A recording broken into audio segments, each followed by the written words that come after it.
अस्सलाम वालेकुम।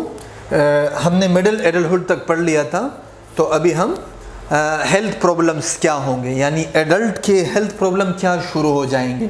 देखो, staying away from bad stuff keep up looking younger longer. उसके बाद ना आप में ना थोड़ा सा आप आइसोलेशन की तरफ जाते हो, आप नहीं जाते हो। बेसिकली आपके जो बच्चे होते हैं ना, वो आपको कम टाइम देते हैं, चाहे वो रिस्पेक्ट की वजह से हो, उसके कुछ वजूहात होते हैं, ये साइकोलॉजिकल इश्यूज़ होते हैं कुछ।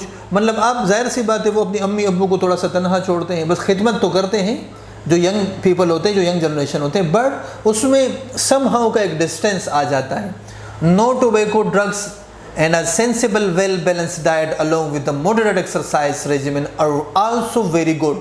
चूँकि ये एक ऐसा स्टेज होता है कि फिजियोलॉजिकल चेंजेस डेवलप शुरू हो जाती हैं, तो अगर एडल्ट को अपनी हेल्थ अच्छी रखनी है तो वो टोबैको यूज़ नहीं करेगा, ड्रग्स नहीं लेगा, वेल बैलेंस डाइट लेगा। क्योंकि यंग पीपल जो खुराक खाते हैं, फास्ट फूड खाते हैं, जंक फूड खाते हैं, तो उन्हें इतना कुछ नहीं होता। और अगर ये चीज़ें एडल्टहुड का है, जिस तरह आजकल कोविड-19 हम कह रहे हैं कि एजेड के लिए काफ़ी ख़तरनाक है, यानी एडल्टहुड लोगों के लिए काफ़ी ख़तरनाक है ये बीमारी, क्योंकि भाई वो उनमें वो इम्यूनिटी नहीं पाई जाती as compare to young people. So अगर उसे गुड हेल्थ रखनी है तो वो टोबैको वगैरह से परहेज़ करेगा, सेंसिबल वेल बैलेंस डाइट लेगा, जो कार्बोहाइड्रेट, प्रोटीन और तमाम चीज़ें बिल्कुल बैलेंस डाइट पर, क्योंकि डायबिटीज़ का ख़तरा होता है, बल्कि अक्सर तो लोगों को हो जाता है आफ्टर 40-35 कॉमन है।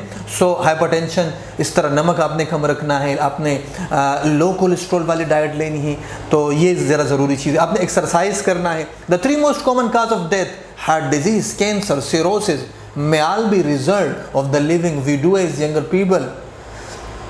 भाई ये बड़े मोस्ट काजेज़ हैं डेथ के। सो अगर एक बंदा सिगरेट स्मोकिंग कर रहा है तो वो रिस्क फैक्टर है, कार्डिक डिजीज़ का, हाइपरटेंशन का।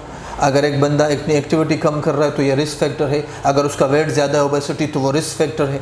इस तरह leisure causes are drug abuse and death due to accident, both more prevalent in younger ages. यार कुछ चीज़ें यंग एज में भी आजकल कॉमन है, मतलब जो कि एडल्टहुड में होते हैं, बल्कि एडल्टहुड में ज़्यादा होती है, लेकिन यहाँ पे ये लिखा गया है कि आजकल तो यंग में भी ये पाए जाते हैं। Drug abuse, death due to accident, तो ये सारी ज़रूरी चीज़ें हैं।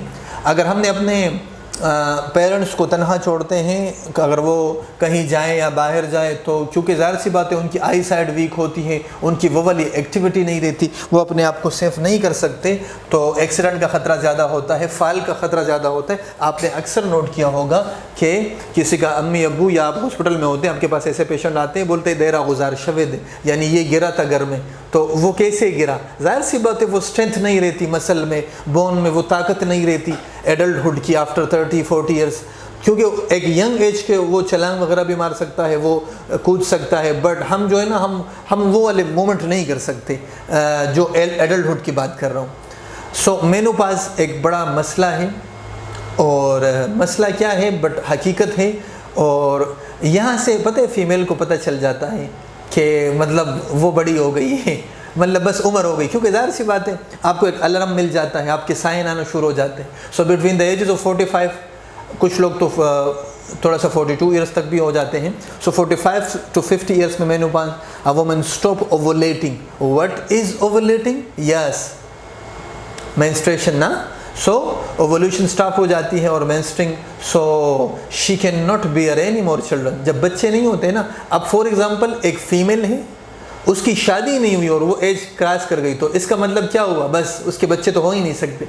शादी फिर भी हम हो जाती है 45-50 साल में भी इवन शादियाँ होती हैं, बट वो फिर बच्चे नहीं पैदा कर सकती। तो जब बच्चे नहीं होते तो एक ये भी स्ट्रेस का एक वो होता है, स्ट्रेसर होता है, एक काज होती है। Negativity associated with menopause is merely the effect of stereotyping and have no physical stereotype। भाई आप मेनोपॉज में, आप बच्चा नहीं, आप क्या शादी करोगी? आपकी उम्र है शादी की, तो these are stereotyping ना। हम क्या कर रहे हैं? हमारी सोसाइटी बड़ी नेगेटिविटी है ना, हम सब नेगेटिविटी बड़ी जल्दी डेवलप होती है एज कम्पेयर टू पॉजिटिविटी। सो हम भाई ताने शुरू कर देते हैं, स्टीरियोटाइप करना शुरू कर देते हैं। Men have no counterpart to menopause। Men have fathered children well into their 80s। भाई मेल तो बच्चे पैदा करेगा, तो यहाँ पर मेल और फीमेल स्पाउस में जो अफेक्ट वाला इंडिविजुअल होता है, जो स्पाउस पार्टनर होता है, वो कौन होता है? फीमेल होता है एज 45 में, जबकि मेल के पास वो कुव्वत कुदरती तौर पर होती है और वो तब भी एजुकेशन कर सकता है अपना, और वो बच्चे पैदा करने की सलाहियत रखता है, जबकि फ़ीमेल 45 में मेनोपास में आ जाती है और she can not beer children furthermore. Reproduction after menopause with help of technology, women can now conceive and carry a baby to term after menopause. Very rare, बहुत कम कंडीशन ऐसी हैं कि कुछ आजकल बड़ी नई टेक्नोलॉजीज़ आई हैं, तो कुछ टेक्नोलॉजीज़ ऐसी है कि रिप्रोडक्शन फिर भी कर सकती है मेनोपाज, कुछ इलाज ऐसे आए हैं। The age of the mother is a controversial issue while the age of the father is not. आपने देखा होगा मर्द की जब उम्र ज़्यादा होती है, अमूमन क्या होता है शादी में, मर्द बड़ा होता है, फीमेल छोटी होती है।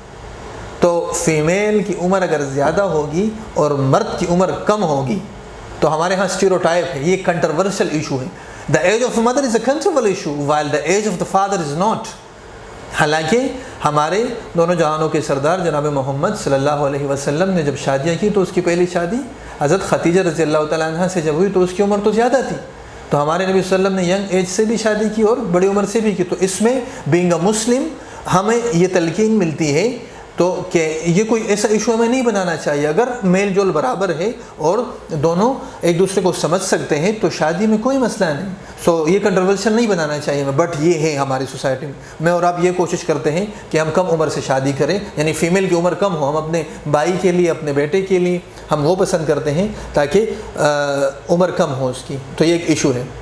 ये केस स्टडी आप लोग पढ़ लेना। 66 old man by the name of Maria Del Carmen Bosoda from Spain, who suddenly decided that she wanted to have a baby, came to the United States, lied about her age, told the doctors, and she was 55 and had an in vitro fertilization procedure performed. मैंने जो भी आपको कहा कि कुछ इलाज आए हैं जो कि मेनोपाज में भी बच्चा पैदा कर सकती है। आपके सामने एक स्टडी है, लिंक दिया हुआ है, आप लोग इसे पढ़ लीजिएगा। अगर तो the procedure was successful and resulted in birth of twins boys, giving her the record for being the oldest woman to give birth. एक नहीं दो बच्चे पैदा किए इसने और वो रिकॉर्ड बना दिया इसने। So the procedure cost over $59,000, not including the cost of preparation, travel and all other medical expenses. काफ़ी एक्सपेंसिव प्रोसीजर ये हैं। आप पाकिस्तानी रुपीज़ में इसको कन्वर्ट करोगे तो आपको अच्छी खासी फिगर आ जाएगी। और ये भी मतलब सिर्फ वही इलाज वाले प्रोसीजर के वो है, इसके अलावा जो अदर एक्सपेंसेस है दवाइयाँ वगैरह उसके अलावा हैं। सो ये केस स्टडी थी Maria Del Carmen Bosoda from the Spain, जिसने डिसाइड किया कि भाई आई कैन बियर चिल्ड्रन, और मैं तो बच्चे पैदा करूँगी तो उसको दो बच्चे। तो ये बड़ी रेयर कंडीशन में इस्लाम ने कहा विट्रो फर्टिलाइजेशन एक ऐसा तरीका है जिससे आप मेनोपाज के बाद भी